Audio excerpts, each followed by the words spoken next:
Muy bien.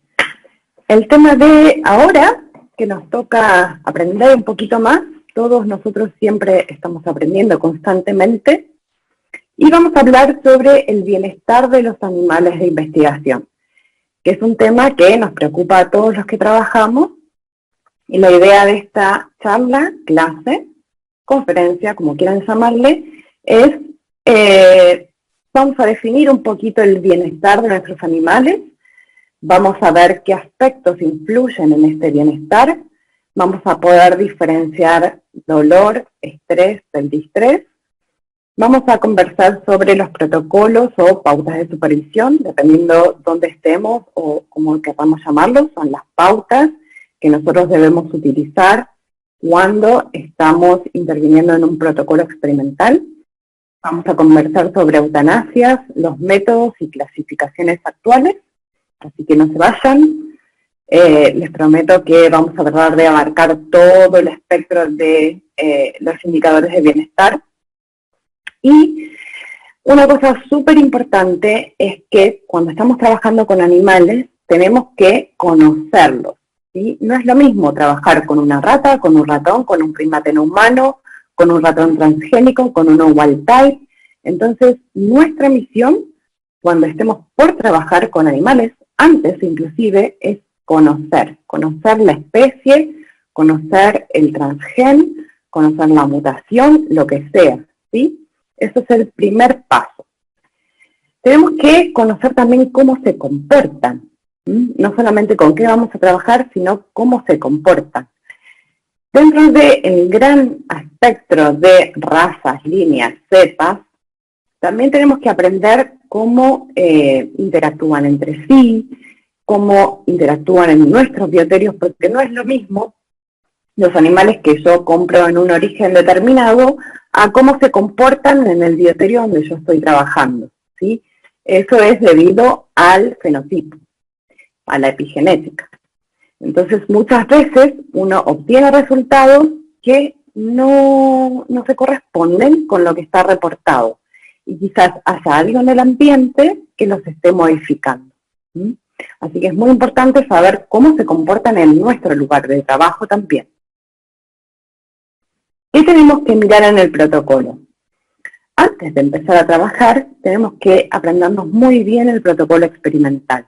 ¿Por qué? Porque las fuentes de posible daño o injuria tienen mucho que ver en el bienestar de nuestros animales. ¿Qué naturaleza el daño? No es solamente a través de cirugías, a través de procedimientos experimentales, sino, fíjense, con el solo hecho de cambiarlos de lugar en una estantería, podemos estar provocando un cambio que, si bien no es un daño físico, quizás es un daño mental para esos animales, ¿sí? También hay que saber qué niveles de sufrimiento le vamos a causar a nuestros animales y cómo puedo reducir los daños. Ustedes saben que hablábamos sobre la R de refinamiento. Bueno, el refinamiento es directamente proporcional a cómo puedo reducir los daños. Es parte del refinamiento. Ahora contaba de las condiciones ambientales. Cualquier cambio en estas condiciones ambientales se van a ver reflejadas en el bienestar de nuestros animales. Pero no es solamente eso. Tenemos que tener en cuenta todas las otras variables, los sistemas de alojamiento, el protocolo en sí, qué fármacos vamos a utilizar, si es que utilizamos algunos, qué desinfectantes, la calidad sanitaria con la cual partimos con nuestros animales, las prácticas o técnicas que es el manejo que van a tener estos animales, la alimentación y obviamente todos los parámetros del macroambiente y microambiente que van a estar influenciando este equilibrio. En la realidad, en el día a día, es muy difícil que esta homeostasis, que este equilibrio, se mantenga a lo largo de todos los días, durante todo el año. Pero nuestra misión es tratar de que este equilibrio se mantenga. ¿Para qué? Para asegurar o tratar de asegurar el bienestar de nuestros animales. Si nosotros logramos mantener en equilibrio estos factores, nuestros animales deberían estar en un estado de bienestar. Muy bien, ¿qué pasa cuando alguno de estos factores se desequilibran? Pueden estar afectados el estado mental de los animales, como les decía, por estos quizás cambios de grupos experimentales, si estamos agrupando o estamos aislando animales, eso va a generar una disrupción en el equilibrio. Ni hablar del dolor, del miedo, de la ansiedad, del desconfort, la agresividad. Todo esto nos va a llevar a que los resultados que nosotros obtengamos de nuestras experimentaciones sean inválidos. Si nosotros permitimos que un animal tenga dolor, como decía el doctor Escamilla, nosotros no tenemos que llegar a ese punto, tenemos que adelantarnos, tenemos que prevenir este estado de dolor, ¿sí? Pero definamos dolor. Cuando hablamos de dolor es como algo extraño, algo es sensorial, ¿sí? Y es justamente una experiencia de cada individuo, ¿sí? Es una experiencia sensorial, aversiva, que representa una amenaza para los individuos o un riesgo o un daño en la integridad de los tejidos del animal, ¿sí? ¿Qué sucede con esto? Esto genera cambios en la fisiología y en el comportamiento del animal para intentar reducir ese estímulo aversivo y promover la recuperación. Muchas veces este dolor, si no es muy grave, el animal es capaz de reducir este estímulo aversivo. Pero nosotros, nuestra misión es justamente que el dolor no esté presente y tenemos que adelantar. El dolor es propio de cada individuo, no se puede generalizar, ¿sí? Cada modelo, cada animal tiene su propio umbral del dolor. No podemos decir, sí, los valsés son súper resistentes a las cirugías abdominales porque tal cosa. No.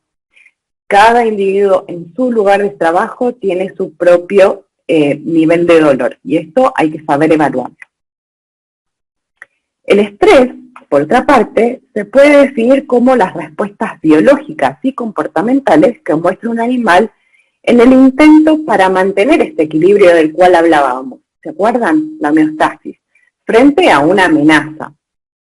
La amenaza en sí es el elemento estresor, que muchas veces no es malo, ¿sí? Y es reversible. Ese es el concepto clave, el estrés es reversible. Por ejemplo, si yo veo que la temperatura de una sala donde mantengo animales baja a 16 grados y la temperatura ideal para mantener esa especie es 22 a 26 grados, eso es una fuente de estrés, ¿sí? ¿Cómo van a responder mis animales? Bueno, en algunos casos van a tratar de agruparse, de ponerse en posición unos juntitos con el otro para tratar de reducir el frío, ¿sí? En este caso, los animales son capaces de volver a ese estado de equilibrio, ¿sí? ¿Todo el estrés es malo? No, no siempre, ¿sí? Esto permite promover en los animales una adaptación fisiológica y psicológica. Dentro de el estrés hay diferentes tipos, ¿sí? Y hay diferentes niveles. El animal en sí tiene siempre la opción de elegir y expresar un comportamiento que le permite ejercer un control sobre su ambiente. Como les contaba, agruparse o aislarse, o comportamentalmente se puede estirar para disipar calor, puede modificar temporalmente algunas variables fisiológicas y bioquímicas, ¿sí? Y otras veces puede ser deseado por el animal. Quizás está aburrido y esto de juntarse con otros individuos de la misma especie puede ser un mecanismo de adaptación mucho más fuerte que el estresor. Y obviamente, igual que el dolor, el estrés tiene variabilidad en el individuo y dentro de la misma especie. Ya cuando hablamos de distrés, es algo muy malo, ¿sí? El distrés se manifiesta cuando el animal no es capaz de retornar a su nivel basal, ¿sí? Es tanto el grado de estrés que hay cambios suficientemente grandes para que la función biológica y psicológica del animal no pueda retornar, ¿sí? Entonces se dice que el animal no es capaz de volver a su homeostasis. Es cuando habitualmente podemos ver un animal aislado, que no se alimenta, que no toma agua, que es muy agresivo, ¿sí? Son condiciones puntuales, quizá al extremo, cuando nosotros no intervenimos a tiempo. ¿Sí? Nosotros deberíamos intervenir mucho antes, mucho antes. Muy bien. Yo les decía que el primer paso es conocer los animales con los cuales estamos trabajando. Un segundo paso sería poder identificar los aspectos adversos del tratamiento, ¿sí? El dolor, estrés, distrés. Si algunas manifestaciones están asociadas a mutaciones espontáneas, a patologías, por eso es muy importante, como decía el doctor Escamilla, conocer el estatus de salud de nuestros animales. Quizás se puedan manifestar a lo largo de un protocolo experimental debido a una intervención de nosotros. No sé, quizás estemos trabajando con animales que tienen subclínica alguna patología y se manifiesta en el momento donde nosotros le generamos un estrés experimental al animal. ¿Sí? Por eso es muy importante poder identificar estos aspectos adversos. Bueno, asociado con lo que hablábamos en la primera clase de refinamiento, podemos aplicarlo también en condiciones experimentales. ¿Sí? El entrenamiento de animales, por ejemplo, en la administración voluntaria de sustancias, hoy en día se está usando mucho, sobre todo en ratas, primates no humanos, perros, felinos, ¿sí? Porque nos permite hacer varias cosas, asociarnos socialmente con el animal, generar un vínculo y además disminuir los problemas de estrés en los animales y de riesgos de daño, ¿sí? La habituación a los animales a la sugestión y punción también es un refinamiento totalmente deseado. Tomarse el tiempo, 10 minutos por día, unos minutitos, ¿sí? Para habituarnos y habituar al animal a la manipulación es sumamente deseable. Esto que va a generar una disminución de lesiones por la administración, por la técnica de administración de sustancias quizás, y menos estrés que conllevan a mejores resultados experimentales. Bueno, muy bien, hasta aquí la teoría todo muy lindo, pero cuando nos enfrentamos a evaluar el bienestar de los animales, se generan situaciones difíciles, ¿sí? Por lo que yo les comentaba antes, cada individuo reacciona diferente, el umbral del dolor es diferente en diferentes modelos, entonces nos vamos a enfrentar a situaciones inesperadas. ¿Qué voy a usar para evaluar a los animales? Voy a usar indicadores. Estos indicadores pueden ser cuantitativos o cualitativos y se utilizan en todas las especies, ¿sí? Bueno, muchos de ustedes conocen bastante bien la tabla clásica que propusieron Morton y Griffith allá por 1985, donde juntaron observaciones para evaluar el dolor, el estrés y el malestar, basándose en 5 condiciones básicas que podemos medir en los animales. El peso, los signos clínicos, por ejemplo, frecuencia respiratoria, frecuencia cardíaca, la temperatura de los animales. Esto es bastante difícil si uno no está trabajando intraoperatoriamente, ¿sí? La verdad es que es muy difícil medir, si uno tiene un grupo de 80 animales, 80 ratones, medirle la temperatura diariamente, pero bueno, es una opción. También se propuso los cambios en la conducta espontánea, respuestas conductuales a ciertos estímulos y la apariencia física. Esto fue un boom allá en los años 80 y la verdad que generó mucho revuelo y a partir de así se fueron refinando intensivamente los protocolos de supervisión o las pautas de supervisión para llegar a hoy a tener pautas definidas para cada una de las especies y para cada uno de los modelos experimentales. Muy bien. ¿Qué puedo utilizar? Si hablamos de indicadores cualitativos, que definimos como condición corporal, se pueden utilizar fotografías. A mí siempre me gusta sugerir el uso de fotografías, porque no todos en el equipo tenemos el mismo ojo entrenado clínicamente para poder detectar cuando un animal está bien, más o menos bien, más mal. Es difícil poder identificar en una escala de condición corporal si uno no tiene fotografías del modelo con los que están trabajando, ¿sí? Lo que les contaba, ya hay publicaciones bien específicas de ratas, ratones sobre todo, porque es el modelo más utilizado, en diferentes situaciones experimentales, ¿sí? Lo pueden buscar, estas publicaciones están abiertas, yo acá les voy a dejar las referencias, de todas maneras, y cuando empezamos a entrenarnos en el bienestar animal, podemos utilizar diferentes, aparte de las fotografías, diferentes diagramas, si no quieres llamarla, sobre las condiciones corporales de los animales. Están, yo acá les dejo los de ratón y rata, pero hay de todas las especies, ¿sí? Y uno puede identificar acá cuando el animal tiene presencia de emaciación, que es lo indeseado, hasta cuando está obeso, ¿sí? Esto es muy general, y la verdad es que sirve como aproximación, pero si queremos realmente evaluar el bienestar animal, no nos va a ser suficiente.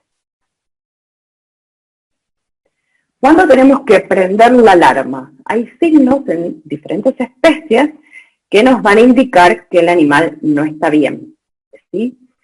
En general, todos nuestros animales de laboratorio se acicalan, ¿sí? Se asean, se ordenan el pelo. La falta de este acicalamiento es un signo de alarma. Cuando el pelaje está hirsuto, cuando está abierto, cuando está parado, también. Cambios en la postura, si un animal está con el dorso arqueado, quiere decir que está sufriendo dolor o malestar. Cuando los ojos están parcialmente cerrados, cuando hay una ausencia de interacción con otros individuos, si vemos un animal que está aislado en un corral, jaula o confinamiento, eso es un signo no deseado, ¿sí? Cuando está en aislamiento. Y cuando presenta comportamientos agresivos, ya sea con el que los manipula, como con otros individuos. Algo ahí está pasando, ¿sí? Estos son los indicadores cualitativos observacionales que nosotros tenemos que tener en cuenta y prender la alarma. Muy bien, continuamos con los indicadores cualitativos, lo que nosotros podemos observar. A partir de los 80, yo les contaba que se fueron desarrollando diferentes pautas y dos grandes hitos son las escalas Green-Maze, que se desarrollaron en función, empezaron con rata, después en ratón, y ya hay de varias especies, ¿sí? Fundamentalmente lo que proponen es, a través de fotografías, poder identificar la diferente postura de orejas, de ojos, de mejillas, de bigotes, de hocicos, cuando un animal no está sufriendo dolor, cuando tiene dolor moderado o cuando tiene dolor severo.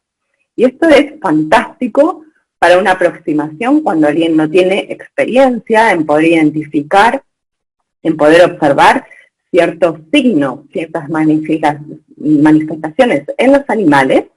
Pero como les decía, no nos quedemos solamente con los cualitativos. Esto está muy bien. Y yo de hecho tengo pósters colgados por todos lados en el bioterio porque cuando un investigador nuevo empieza a trabajar, es deseable que empiece a poder identificar las diferentes miradas y los diferentes estados de los animales. También podemos hacer uso del enriquecimiento ambiental como indicativo del bienestar, ¿sí? Ustedes saben que hoy en día es muy deseable y es casi obligación, ¿sí? La guía lo refiere como un must, ¿sí? Que hay que colocarle elementos de enriquecimiento ambiental a los animales. En el caso de los roedores, podemos hacer uso de la forma del nido que arman con el enriquecimiento ambiental. Y esto también es dependiente de cada línea, cada cepa, cada bioterio, cada sistema de enriquecimiento, ¿sí? Pero si nosotros tenemos un programa de enriquecimiento ambiental bien contemplado dentro de nuestra instalación, podemos hacer un seguimiento, ¿sí? Primero tenemos que conocer, a ver cómo arman los nidos, y luego poder registrar, ¿sí?, cada vez que uno le cambia el enriquecimiento, a ver de qué forma están armando el nido. En definitiva, lo que tiene uno que esperar como aproximación, como primer paso, es que el animal interactúe con ese enriquecimiento ambiental. La alarma se guía si nosotros ponemos el material de enriquecimiento y el animal no hace nada, ¿sí? Ese es un signo de alarma. Después, que arme el nido más o menos chato, bueno, ahí es dependiente de cada línea, cada instalación y del material que nosotros le demos para hacer ese enriquecimiento. Ahora, hasta aquí les hablaba de los indicadores cualitativos, que son observacionales. Pero también es muy importante incluir en nuestra pauta de supervisión los cuantitativos, que son los medibles, que como les contaba en la pauta de Morton y Griffith, el peso, algunos parámetros bioquímicos, si nosotros, por ejemplo, estamos trabajando con animales diabéticos y tenemos que medir glicemia frecuentemente, eso sería un buen parámetro para poder evaluar el bienestar de esos animales. La temperatura, frecuencia cardíaca, respiratoria, consumo de alimento y del agua de bebida. Y si no estamos trabajando en protocolos experimentales, la productividad también es un indicador súper importante, cuantitativo, que nos va a permitir conocer cómo se comportan ciertas colonias o ciertos animales en nuestras instalaciones. Muy bien. Los indicadores cuantitativos y los cualitativos tienen a su vez pros y contras. Tienen ventajas y desventajas. Los cuantitativos tienen la ventaja de ser más robustos, más objetivos, porque no dependen tanto del observador, ¿sí? Pero los cualitativos tienen la ventaja de ser no invasivos. No necesitamos equipamiento para observar a los animales y lo podemos hacer incluso a distancia. Entonces no tenemos que intervenir tanto. En el caso de los cuantitativos, la desventaja es que requieren mucho más tiempo, ni hablar que si estamos hablando con un lote grande de animales, que pueden producir estrés, ¿sí?, y que requieren intervención. Y por otro lado, las desventajas de los indicadores cualitativos es que la interpretación puede ser subjetiva, como les contaba, depende del ojo con que se mira y el grado de entrenamiento del observador, ¿sí? Por eso es muy importante hacerlo en grupo siempre. Cuando vamos a validar una pauta, hay que hacerla en grupo. ¿Cuál es la mejor opción? Siempre en las pautas de supervisión intentar hacer un conjunto de ambos, seleccionando indicadores que me permitan obtener un reflejo certero, correcto del animal con el cual estoy trabajando, mezclando algunos indicadores cuantitativos y cualitativos. Pensemos también en qué es lo normal y qué es lo esperable, ¿sí? Conozcamos nuestras especies, nuestras líneas, nuestras cepas. Por ejemplo, si yo utilizara una pauta de supervisión normal para trabajar con animales que empiezan a neurodegenerar a los 3-4 meses, tengo que incluir indicadores que me permitan tomar acciones antes de que el animal empiece a tener dolor, malestar, y por ejemplo en la primera foto ustedes ven un animal que está casi muerto. Pero esto es normal en este tipo de modelos, por lo cual es muy, muy importante que ustedes se tomen el tiempo de aprender qué es lo esperable y qué es lo no esperable, hasta qué punto uno puede tolerar que los indicadores se basan de lo normal. Pero esto es aplicable a cada modelo. Una pauta de supervisión, un protocolo de supervisión general no sirve. Hoy en día ya no sirve porque tenemos una variabilidad de animales con las cuales estamos trabajando que la verdad es que la pauta de Morton y Griffith queda muy corta, ¿sí? Una vez que tenemos seleccionados nuestros indicadores que vamos a utilizar, es esencial, fundamental, que esta pauta esté validada. ¿Cómo lo vamos a hacer? Lo vamos a hacer con el grupo de trabajo, ¿sí? No puede ser una sola persona que esté a cargo de la evaluación de los animales, sobre todo ahora, en estas épocas, que no sabemos si el día de mañana podemos estar contagiados de COVID, ¿sí? Si yo tengo COVID, no voy a poder ir al bioterio y no voy a poder evaluar el bienestar de los animales. Entonces, sobre todo hoy en día, es necesario tener 2 o más personas, que estamos en periodo de experimentación, que sean capaces de evaluar a los animales de acuerdo a la pauta establecida. ¿Sí? ¿Cómo hacemos esto? Les voy a pedir por favor que apaguen los micrófonos. Muy bien. ¿Qué indicadores tengo que seleccionar? Primero, que sean fáciles y factibles de monitorear. ¿Sí? Que por favor no elijan indicadores que en el día de mañana no vaya a ser capaz de medir.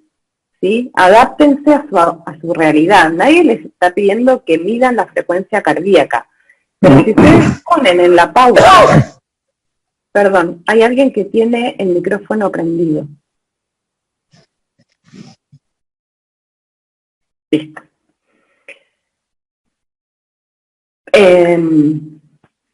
Como les contaba, si nosotros seleccionamos indicadores, tienen que ser robustos, relevantes, que eviten el dolor y el estrés, que sean reproducibles entre las diferentes personas y que sean posibles de hacer, ¿sí?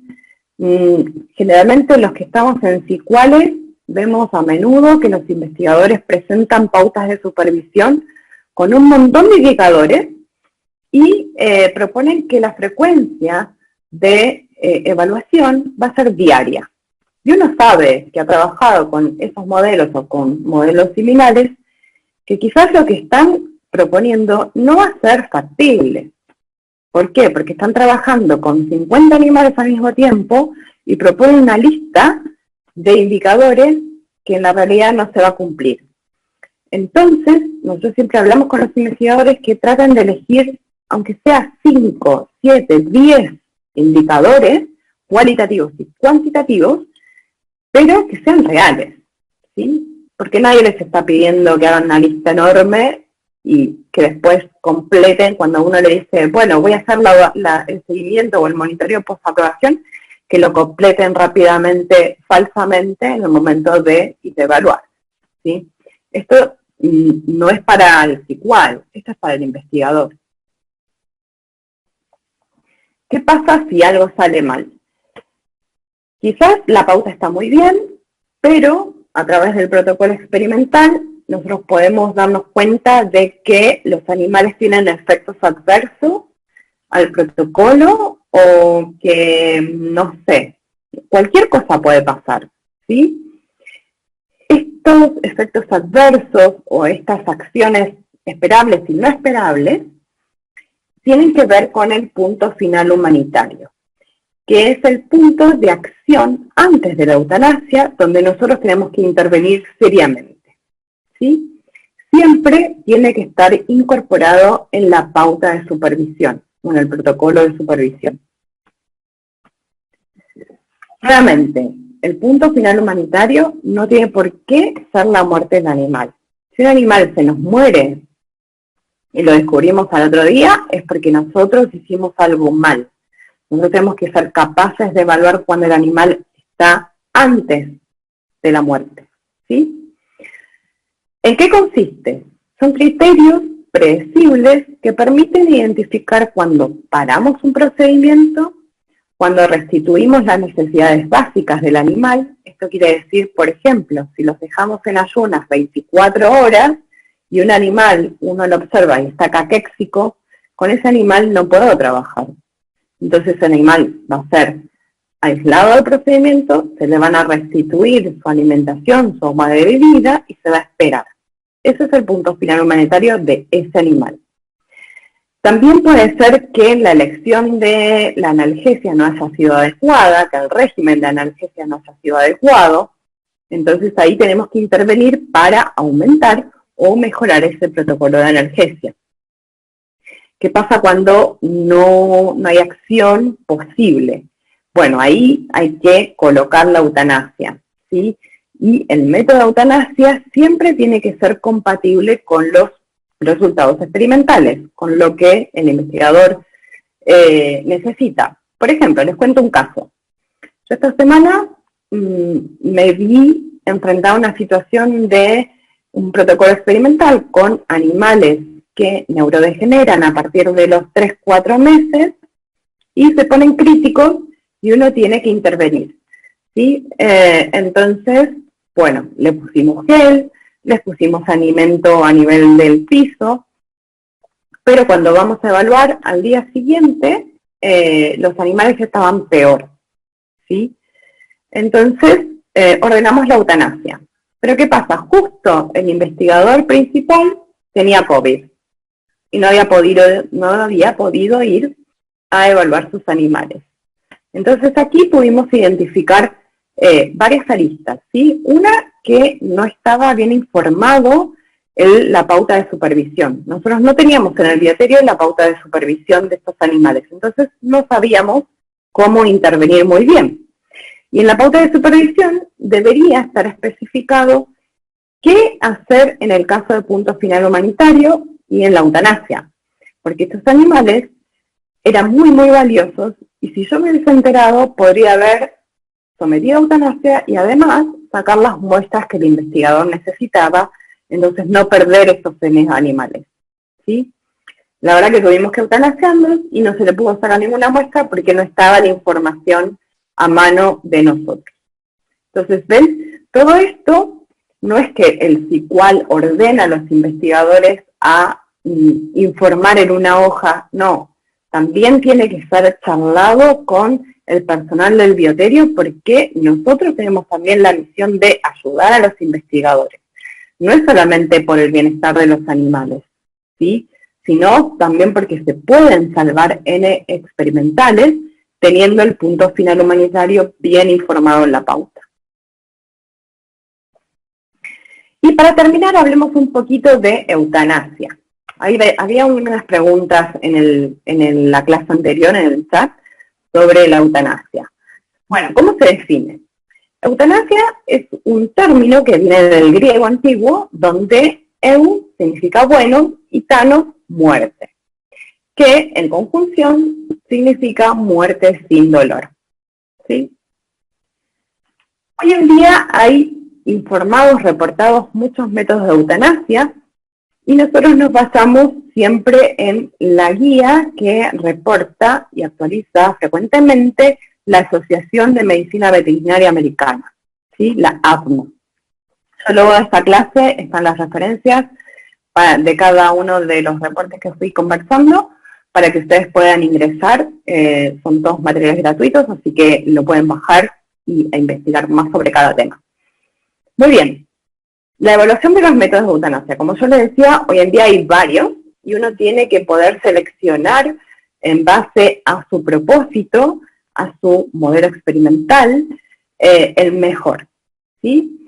¿Qué tiene que cumplir un método de eutanasia para ser aceptable? Tiene que producir una inducción de pérdida de conciencia y provocar la muerte con un mínimo de dolor y angustia, ¿sí? Quizás sea imposible que un método de eutanasia... ¿Quién me está dibujando la pantalla? Quizás sea imposible que un método de eutanasia sea sin un dolor y angustia total, ¿sí? Tiene que cumplir con un tiempo para inducir la pérdida de conciencia. No, generalmente no son inmediatos, ¿sí? Tiene que ser fiable, esto quiere decir reproducible siempre, tiene que ser seguro para el personal y tiene que estar en compatibilidad con el uso y con el propósito del animal, ¿sí?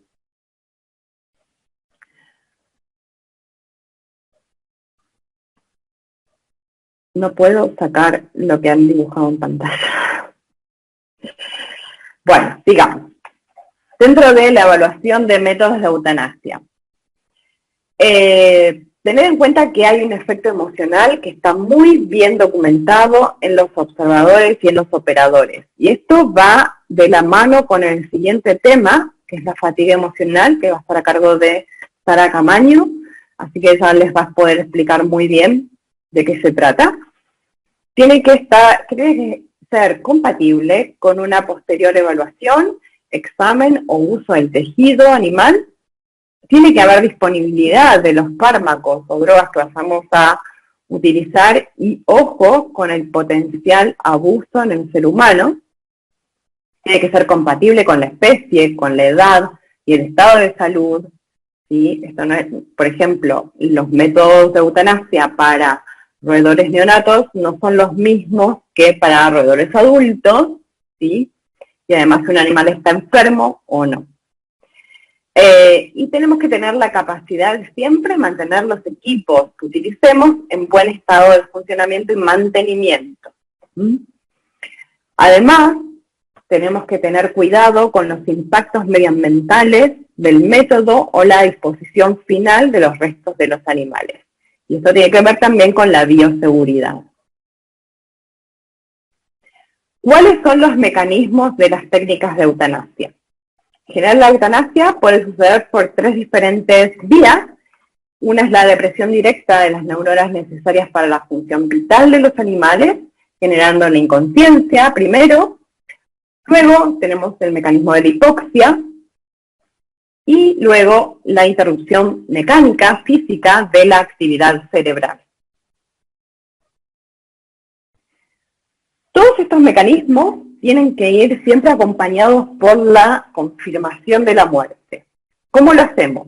Hay diferentes criterios, pero los que siempre nos sirven es la ausencia de respiración, obviamente. Luego sucede un padecimiento de las mucosas.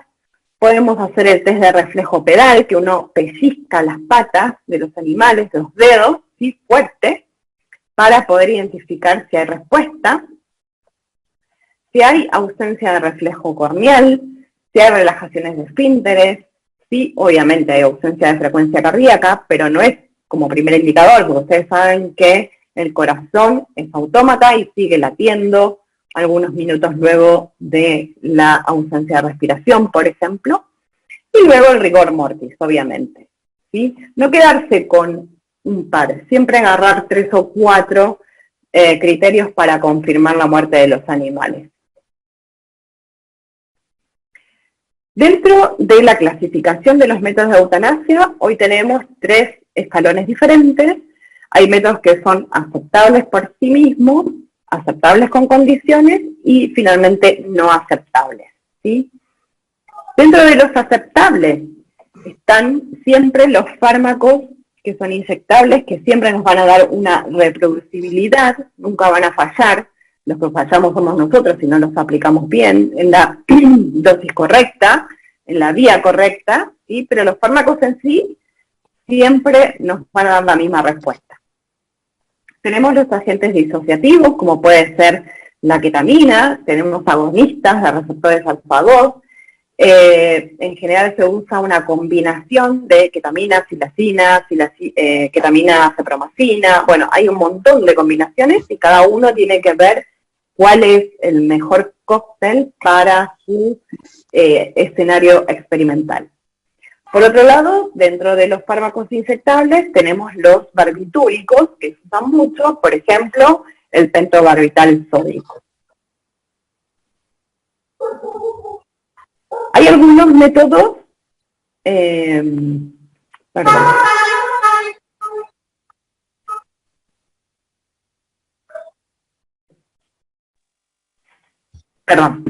hay algunos métodos que son aceptables con condiciones y no tiene que ver con el producto en sí, sino tiene que ver con el mantenimiento de los equipos y la adquisición de los equipos, ¿sí? Tenemos, por ejemplo, los agentes inhalantes, que dentro de este gran grupo, el más común es el uso del dióxido de carbono, calidad medicinal, ¿sí? Que se utiliza en cámaras especiales. Hoy en día hay cámaras con un sistema de computadora, mini computadora adosada, donde nosotros podemos configurar para qué especie, para cuántos, y el sistema solo va a ser el ciclo de inyección, mantenimiento y extracción de dióxido de carbono. Por otro lado, tenemos los agentes inhalantes anestésicos, que pueden ser el isoflurano, el sevoflurano, y esto requiere un equipamiento un poco más caro, pero una vez que se adquiere, la verdad es que nos sirve también para la cirugía. Así que no solamente son atingentes a la eutanasia. Esto por el lado de los fármacos y gases. Pero también tenemos los métodos físicos, como puede ser la dislocación cervical. La dislocación cervical, que antes era un método aceptable, ahora es aceptable con condiciones, porque nosotros tenemos que aplicar otro método antes, ¿sí? Salvo personas muy experimentadas, pueden hacerlo sin el uso de otro método adjunto. ¿Cuáles son los métodos no aceptables? Hoy en día, el hidrato de cloral y la alfa-cloralosa están prohibidos, ¿sí? No se pueden usar. ¿Por qué? Porque hay otros métodos mucho más fiables y que no generan tanto estrés, dolor o distrés en los animales que se pueden utilizar. Entonces, todos estos son métodos no aceptables. Por ejemplo, el uso de hielo seco como fuente de CO2, ¿sí? Es inaceptable porque nosotros no podemos controlar cuánto CO2 estamos administrando a nuestros animales. Si nosotros administramos mucho CO2 o poco CO2, no vamos a provocar una eutanasia. Vamos a estar provocando un sacrificio. Y el sacrificio conlleva dolor, que es lo que nosotros no queremos, ¿sí?